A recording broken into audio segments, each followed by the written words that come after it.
Bus stand চণ্ডীতে গিয়েছি।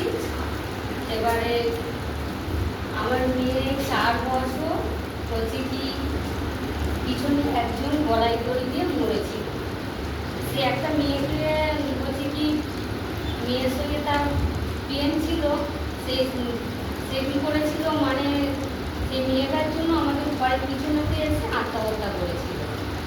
এবারে তারপরে যে আমার মেয়েকে যে ওরকম মানে ধরেছিল আমি বুঝতে পারি না। আমি অনেক ডাক্তার বলছি, অনেক কিছু করেছি, কিছুতে কিছু করতে পারি না। এবার প্রথম যখন 4 বছর এগুলোতে হয়েছিল তখন আমার হিসেব মতন 10টা রোজা চলে গিয়েছিল, তবু আমার মেয়েকে সুস্থ করে তুলতে পারি। তারপরে হচ্ছে কি ওইভাবে থাকতে থাকতে একটা রোজার কাছে গিয়ে পড়তে সে হচ্ছে কি মেয়েটাকে মানে ওকে দপন করেছিল। করার পরেতে ওটা সব সময় হয়েই থাকে মানে ওকে আর ছাড়ে না।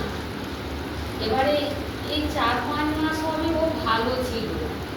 এবারে আমার ওর জন্য হচ্ছে কি কী করবো, মেয়েটা মানে এত অবস্থা খারাপ হয়ে গেছিলো, মেয়েটাকে বাঁচানোর রাস্তা ছিল না। তখন আমার বাবা বললো যে একমাত্র ওকে রক্ষা করবে কে, আমাদের কিছু করার নেই, একমাত্র রক্ষা করবে রক্ষাকারী মা। ওর নামের সঙ্গে সঙ্গে 1 সপ্তাহের মধ্যে রক্ষাকারী মাকে তোলা হলো। রক্ষাকারী মাকে তোলার পরেতে প্রথম বছর যখন তোলা হলো তখন ও একবার সুস্থ হয়। যখন তার 2য় বছর তোলা হয়েছিল ও মানে খুব সুস্থ হয়ে গেছিল। তারপরে এই 6-7 মাস হবে পুজোটা হয়েছে, ভালো ছিল। আবার এই আজকে 15-20 দিনের মতন হবে মেয়েটা যে 4টে রোজা হয়ে গেল, তারপরে অনেক ডাক্তার হয়ে গেল, মেয়েটাকে কিছুতে কিছু করা যায় না। তা এই বৌমা আমাকে এর এগুলিতে অনেকবার বলেছিল যে কাকিমা মেয়েটা এত ভোগে, তুমি আমাদের কিছু কাছে শুনে চলো। বলে আমি আর মানে এতটা বুঝতে পারিনি, বিশ্বাস করিনি, আমি আসি। তারপরে যখন 4টে রোজা হয়ে গেল, দেখি কোনো রোজায় কিছু করতে পারছে না, ডাক্তারও কোনো রিপোর্ট পাচ্ছে না। তাই বলে একবার আমি বৌমাকে বলি যে বৌমা বলছি কি তুমি বলেছিলে তুমি কি করবে বলো খালি। বলতে বৌমা হচ্ছে কি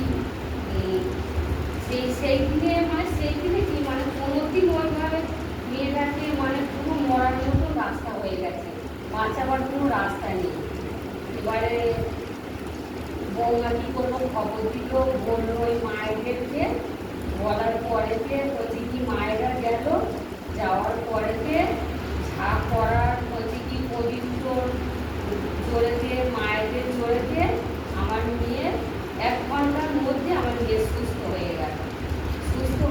তারপরে এই পবিত্র আত্মা যিশুদাদার জয়েতে আর এই মায়েদেরও কৃপাতে আমার মেয়ে হচ্ছে কি আজ এই কদিন হয়ে গেল আমার মেয়ের আর কোনো অসুবিধাও হয় না, আমার মেয়ে খুব সুস্থ।